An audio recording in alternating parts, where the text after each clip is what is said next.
Hey everybody, Rickson here, and I am back with another one of my comic book ramblings. This time, though, we are taking a nostalgic trip down memory lane as I talk about the very first superhero comic I ever read. So, without further ado, let's get started. So, right here in front of me is my very first superhero comic, somewhat battered and bruised, and also the first Superman comic I ever owned and read. It was published under Gotham Comics imprint. So, guys, a bit of a history here. Um, Gotham Comics is basically a publishing company that reprinted comics from American powerhouses like DC and Marvel, mainly DC and Marvel, and if my memory serves me right, even Dark Horse. And these editions were released in sort of affordable formats specifically for the Indian market. And in the early 2000s, Gotham Comics was immensely popular among Indian readers, many of whom were introduced to American superhero comics through these reprints. Well, as someone grew up in the late 90s and the early 2000s, coming across a Gotham comic was almost inevitable. At least one local newsstand in every neighborhood seemed to carry them. Around that time, I had also just been introduced to Tintin, but that's a story for another day. Reading this comic was a real eye opener. It made me realize that superhero stories could carry a lot of weight. I was only 7 years old, and before picking up this book, my only exposure to Superman had been through Superman the animated series, which was on air on television, which was new at the time, I think, in the early 2000s here in India. So, so while I knew who Superman was, my knowledge of the character was fairly basic, if you will. What I didn't know was that this story, featuring Superman's battle against one of his deadliest enemies, Metallo, came from John Byrne's seminal run on Superman during the 1980s. At the time, I knew absolutely nothing about the comic book industry, let alone who John Byrne was or how influential his work had been. All right, enough about the history and context of um, Gotham Comics, I suppose. So I don't really want to bore you all. So without further ado, let's take a look at the the gateway comic book that introduced me to superheroes as a kid.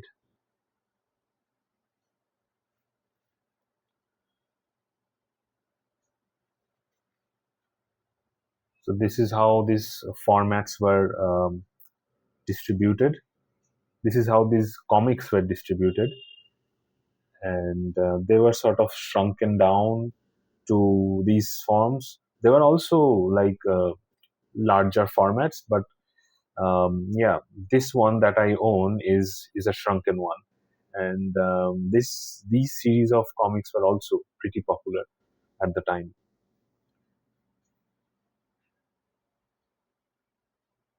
Here's the is an advertisement of all the animated series that were on television that were very popular actually among us in India.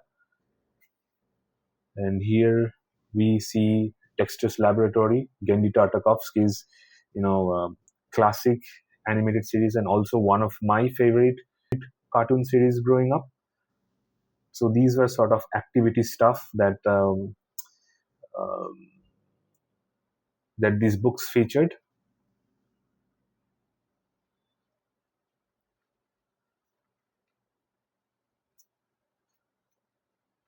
with luck, you just might get one or two bonus stories, like in this one.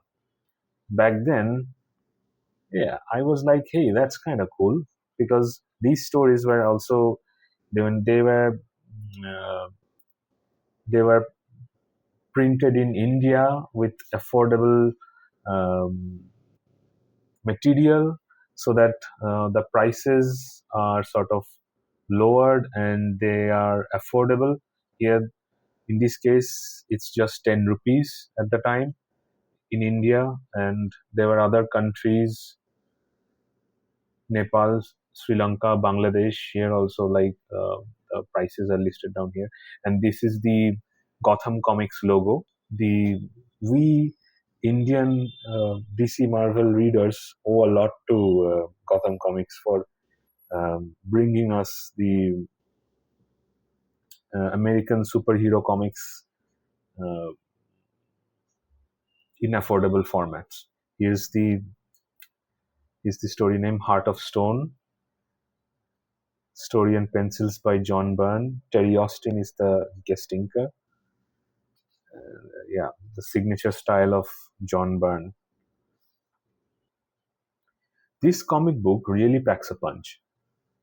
As a 7-year-old, I was fascinated by the idea that someone as mighty as Superman could fall, because I had the very basic idea about Superman that he's a very powerful, a very powerful superhero, and he's almost invulnerable, and that he cannot be taken down that easily.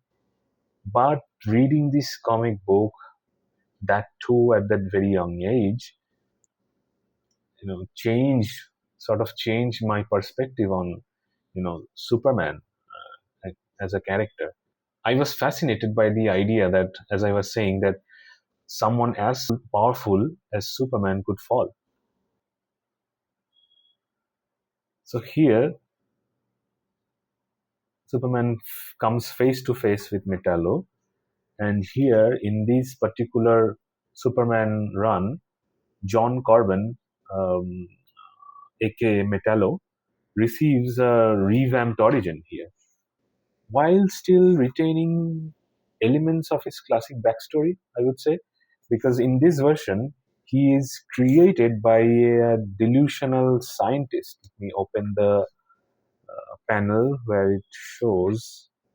So these basically, this is how Metallo looks like in this run, and this is Lois Lane, and this is the scientist that created Metallo basically. Let me just find the panel where his origin is shown in detail. Yeah, this one. So here, basically, these panels are shown from the perspective of Metallo. Metallo is viewing this scientist after creating him. He's looking eye to eye with with his own creator, and the creator is sort of like the scientist. Is sort of like obsessed with the fact that is merely the first wave of an alien invasion, and in his mind, Superman has to be stopped at any cost, and his ultimate creation, Metallo, is the only one capable of doing it. So this is what he uh, converses with Metallo, his own creation. And this scientist was able to retrieve a piece of kryptonite. And he says here, but he brought with him, accidentally I'm sure, the very instrument of his own destruction, a fragment of his shattered world of Krypton, an alien metal I call kryptonite. And then he says, there, by replacing the uranium I had in your chest cavity with this kryptonite, I give you more power than any human has ever known. And then Metallo is fully formed, and right after he materializes, he kills his creator. He kills the scientist. He chokes him to death. So this is how Metallo's origin was revamped. And since I was reading this book for the first, I mean, this since I was reading this book as my first superhero comic book, many of the panels remained ingrained in my mind. For example, this one, because everything felt very dramatic and exciting that I was instantly pulled into this vibrant world. Especially this panel of Superman making a quick change back into Clark Kent. This transition has been used many times in various across various media, um, in films, in television animation, also in comics many times. For example, the in the Christopher Reeve, the Richard Donner Superman movie. Yeah, so this particular panel, this quick change, has remained in my memory ever since. It's just one of those images that has stayed with me for decades. So Superman first enters a laboratory. He was sort of like scouting the area when he noticed a dilapidated laboratory, and then he found out a scientist who was um, basically doing a thorough research on Superman, and then he he comes across the body of the scientist or whatever remained after Metallo killed him, and then there wasn't much he was able to discover, and and then he meets up with Lois Lane at the park, and they both start like conversing, and then eventually Superman comes face to face with Metallo because Metallo was hurting Lois, damsel in distress trope, which has been reused over and over again, and this was no exception. But yeah, and then Clark tries to defend Lois, and then he was startled by the inhuman strength of this man, and then he comes face to face, and the fight quickly turns against him because the kryptonite embedded within Metallo's chest begins to weaken him. And these panels, reading these panels, it was such a joy, it was such a thrill. Yeah.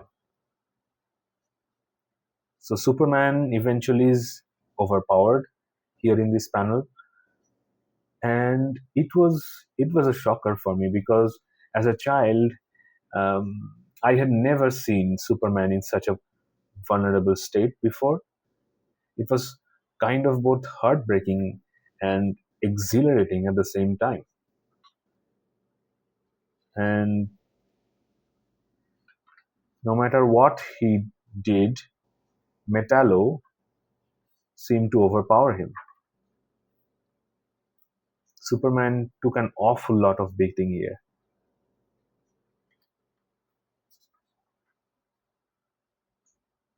And for a moment there, Lois sort of thought that Superman is probably dead. And this particular panel, when his skin sort of comes off his body and the metallic parts are revealed, this Terminator like, you know, throwback, if you will. And then, yeah, this particular panel is these two panels especially has been etched into my memory. The lines were so dramatic. As a kid, when I was reading these lines, I had never read anything like this ever before at the time. Only Tintin, but Tintin was an altogether different experience. Yeah, the dialogues. The radiation from kryptonite drives the solar radiation out of your alien cells, Superman. It drives out the source of your strength, your powers. and in its place, it fills you with green, glowing death.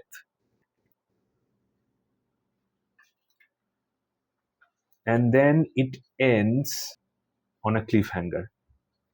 Superman was in a very, very bad state when all of a sudden Metallo was just gone in this panel. He's just gone.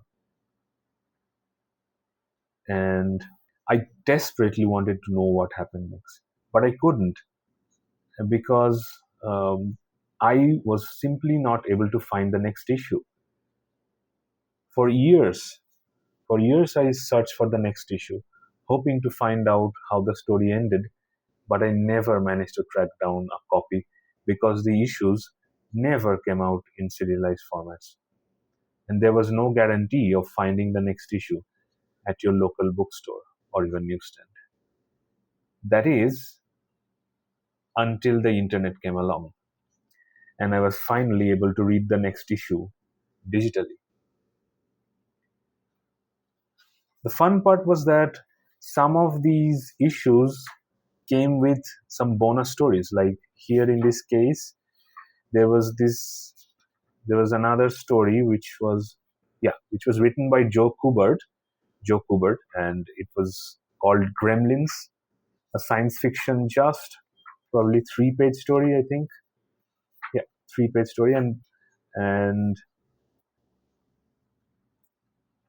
the last one, Passages, I didn't see any. There was no mention of the writer or artists, but I guess it was by Al Williamson, judging by the art style, but I could be wrong. So let me know in the comments if you recognize this art style, because I'm still searching for the artist of this particular one-page story. This basically depicts various stages of a person, and you can see the advertisements. They used to be in very eye-catching formats. You know, Superman and Batman was very popular thanks to Gotham Comics in India.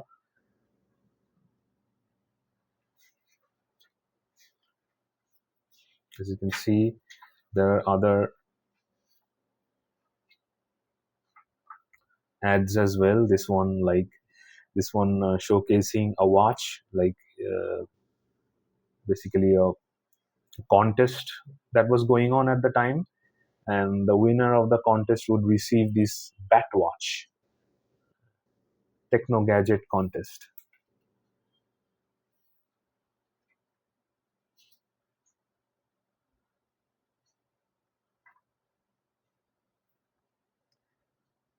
And also, I became familiar with this particular quote. Um, with great power comes great responsibility through this particular issue, because at the time I had not seen any Spider-Man animated series. I could be wrong. And this one was also by John Byrne, if I am not wrong. So yeah, this was quite the nostalgic trip, like sharing with you all. I'm glad that I'm finally like able to share my thoughts on this book that started my journey on superheroes, really. And this this is the original issue of the 1987 run by John Byrne and Terry Austin, the first issue. And here it was issue number 2, because when the runs were being published under Gotham imprint, the chapters were numbered in a different way. I don't know why, but it is what it is. Yeah. So this was the original format, and here in India it was shrunken down to this format uh, using cheaper paper quality and stuff. Yeah, this one was bought much later, a few years ago, but my childhood memories are associated with this version of the comic book, which I read as a kid and sort of transformed my um, perspective on comic books at that age. That's about it for this video. Let me know what your first superhero comics that you had read as a kid and how your experience was in the comments. I would really love to know about them. And yeah, thank you so much for watching, and I'll see you at the next video.